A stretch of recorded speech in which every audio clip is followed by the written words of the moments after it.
Hello दोस्तों, good morning. स्वागत है आपका हमारे चैनल आपसे स्टडी हब पर। आज की क्लास में हम पढ़ने वाले हैं आघोष एवं साघोष वर्ण के बारे में। तो अगर आपने हमारे चैनल को सब्सक्राइब नहीं किया है तो हमारे चैनल को सब्सक्राइब करें, और अगर आपको वीडियो पसंद आता है तो लाइक करें, शेयर करें। तो आइए शुरू करते हैं आघोष एवं साघोष वर्ण के बारे में। तो आघोष वर्ण किसे कहते हैं और साघोष वर्ण किसे कहते हैं, तो हम इनको तीन आधारों पर समझेंगे। पहला, कंपन के आधार पर, श्वास एवं नाद के आधार पर, आवाज के भारीपन के आधार पर। तो आघोष वर्ण सबसे पहले हम समझेंगे कंपन के आधार पर। तो जब हम किसी वर्ण का उच्चारण करते हैं तो उस उच्चारण के समय हमारे मुंह से वायु निकलती है, और जब उस वायु में हमारी जो स्वर यंत्रियां होती हैं, स्वर तंत्रियां होती हैं, वो उस वायु में कंपन पैदा कर देती हैं। तो अब हमें ये कैसे पता चले कि किन वर्णों के उच्चारण में कम कंपन पैदा करती हैं, किन वर्णों के उच्चारण में अधिक कंपन पैदा करती हैं। तो आइए हम जानते हैं। जैसे हमने यहाँ लिखा है आघोष वर्ण, तो हम यहाँ डालेंगे आघोष वर्ण किसे कहते हैं। तो आघोष वर्ण किसे कहते हैं, तो आघोष वर्ण जिन वर्णों के उच्चारण में हमारी स्वर यंत्रियां हमारे उच्चारण के समय जो वायु हमारे मुख से निकलती हैं उसमें कम कंपन पैदा करती हैं, तो हम उनको कहते हैं आघोष वर्ण। और वो वर्ण कौन कौन से होते हैं जो आघोष वर्ण के अंतर्गत आते हैं, तो वो किसी भी वर्ग का पहला और दूसरा वर्ण जो होता है या आघोष वर्ण के अंतर्गत आता है। जैसे हमने यहाँ 5 वर्ग आपको बताए थे स्पर्श व्यंजन के, तो इसमें जैसे का वर्ग, चा वर्ग, टा वर्ग, ता वर्ग और पा वर्ग। तो 5 वर्गों के बारे में तो आप जान ही गए हैं, हमने पिछले वीडियो में कई बार आपको समझाया है।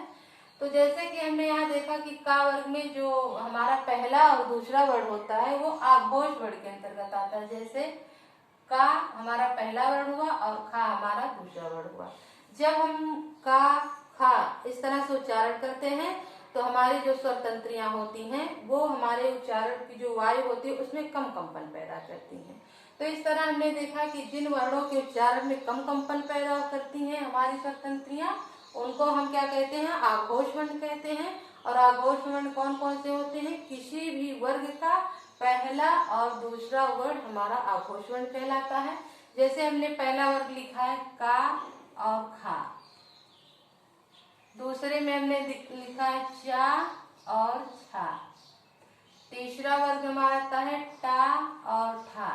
तो पहला और दूसरा वर्ण ता और था। पा वर्ग में हमने देखा पा और फा। तो इस तरह से पहला और दूसरा वर्ण। फिर जो हमारे ऊष्म व्यंजन होते हैं उसमें जो है 4 वर्ण होते हैं, छोटा सा, बड़ा सा, मूर्धन्य सा और हा।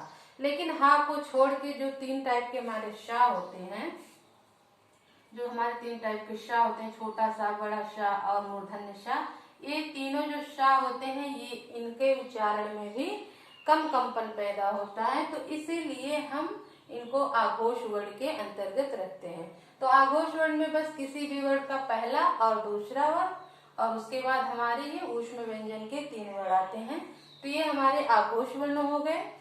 तो कहीं कहीं ऐसा भी पूछता है कि आघोष वर्ण के बारे में कि कौन से ऐसे वर्ण होते हैं, किन वर्णों के उच्चारण में हमें जो है श्वास का प्रयोग करते हैं और नाद का प्रयोग करते हैं। तो जो ये हमारे आघोष वर्ण होते हैं इनका उच्चारण करते समय हमारे जो है हम श्वास का प्रयोग करते हैं। तो अगर कहीं पूछ लिया कि श्वास के आधार पर हम किन वर्णों का उच्चारण करते हैं, तो आप कहेंगे कि जो आघोष वर्ण होते हैं उनका उच्चारण हम श्वास के आधार पर करते हैं। तो आप यहाँ लिखेंगे कि श्वास के आधार पर भी आघोष वर्णों का उच्चारण किया जाता है, श्वास के आधार पर। फिर कहीं कहीं किसी बुक में ऐसा भी है कि किन वर्णों के उच्चारण में किन वर्णों का उच्चारण करते समय हमारी आवाज में कम भारीपन महसूस होता है और किन वर्णों के उच्चारण में अधिक भारीपन महसूस होता है। तो जो ये आघोष वर्ण होते हैं इनके उच्चारण में हमारी आवाज में कम भारीपन महसूस होता है। तो हम यहाँ लिखेंगे कि आवाज में कम भारीपन महसूस होता है, आवाज में कम भारीपन महसूस होता है। तो इस तरह से क्वेश्चन 3 तरीके से पूछ सकता है, आवाज के आधार पर भी पूछ सकता है, श्वास के आधार पर भी पूछ सकता है और कंपन के आधार पर भी पूछ सकता है। तो आपने देखा कि आघोष वर्ण हो गए। अब हम जानते हैं कि साघोष वर्ण किसे कहते हैं और कौन कौन से वर्ग उनके अंतर्गत आते हैं। तो आपने इसे नोट कर लिया होगा। तो अब हम बताते हैं कि सघोष वर्ण कौन कौन से होते हैं। तो अब हम जानेंगे कि सघोष वर्ण कौन कौन से होते हैं। सघोष वर्ण कौन कौन से होते हैं? जब जिन वर्णों का उच्चारण करते समय जब हमारे मुख से वायु निकलती है तो हमारी स्वर इंद्रियां जो हैं जब उसमें अधिक कंपन पैदा करती हैं तो हम उनको कहते हैं सघोष वर्ण।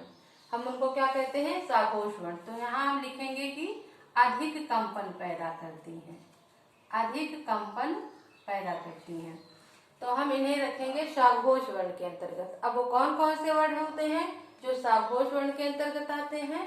तो किसी भी वर्ग का तीसरा, चौथा और पांचवा वर्ण, किसी भी वर्ग का तीसरा, चौथा और पांचवा वर्ण जो होते हैं इन्हें हम सघोष वर्ण के अंतर्गत रखते हैं। तीसरा, चौथा, पांचवा, जैसा गा, घा, ड़ा। फिर यहाँ से जा, झा और या। फिर तीसरे वर्ण में हम लिखेंगे डा, ढा और आड़ा। चौथा वर्ण होगा हमारा दा, धा और ना। पांचवा वर्ण होगा बा, धा और मा। तो इस तरह किसी भी वर्ण का तीसरा, चौथा और पांचवा वर्ण सघोष वर्ण के अंतर्गत आते हैं। फिर जो हमारे अंतस्थ व्यंजन होते हैं या, रा, ला और वा, उनको भी हम जो हमारे होते हैं अंतस्थ व्यंजन या, रा, ला और वा, इनको भी हम सघोष वर्ण के अंतर्गत रखेंगे।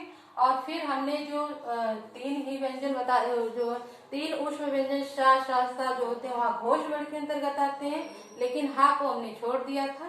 तो जो हा होता है वो भी हमारा सघोष वर्ण के अंतर्गत आता है। फिर जो हमारे सभी स्वर होते हैं जिनकी संख्या होती है 11, उनको भी हम सघोष वर्ण के अंतर्गत रखते हैं। सभी स्वर हमारे जो होते हैं वो भी सघोष वर्ण के अंतर्गत आते हैं। अब इसमें भी क्वेश्चन पूछ सकता है कि सघोष वर्ण कैसे वर्ण होते हैं? सघोष वर्ण में किनका उच्चारण किया जाता है, श्वास का या फिर नाद का?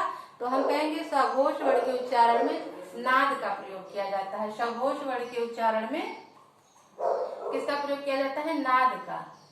श्वास का प्रयोग नहीं किया जाता है, नाद का प्रयोग किया जाता है। और फिर पूछेगा कि आवाज के भारीपन के आधार पर अगर पूछ लिया कि मतलब सघोष वर्ण के उच्चारण में आवाज में हमारे कम भारीपन होता है या अधिक भारीपन होता है, तो आप कहेंगे कि सघोष वर्णों के उच्चारण में हमारी आवाज में अधिक भारीपन महसूस होता है, अधिक भारीपन महसूस होता है, आवाज में अधिक भारीपन महसूस होता है। तो इस तरह हमने तीनों तरह से आपको समझाया कि किसी भी तरह से अगर आपसे क्वेश्चन पूछता है तो आप उसका आंसर गलत नहीं करेंगे। तो आज हमने समझा कि सघोष और आघोष वर्ण क्या होते हैं और अब हम आपसे मिलते हैं नेक्स्ट वीडियो में।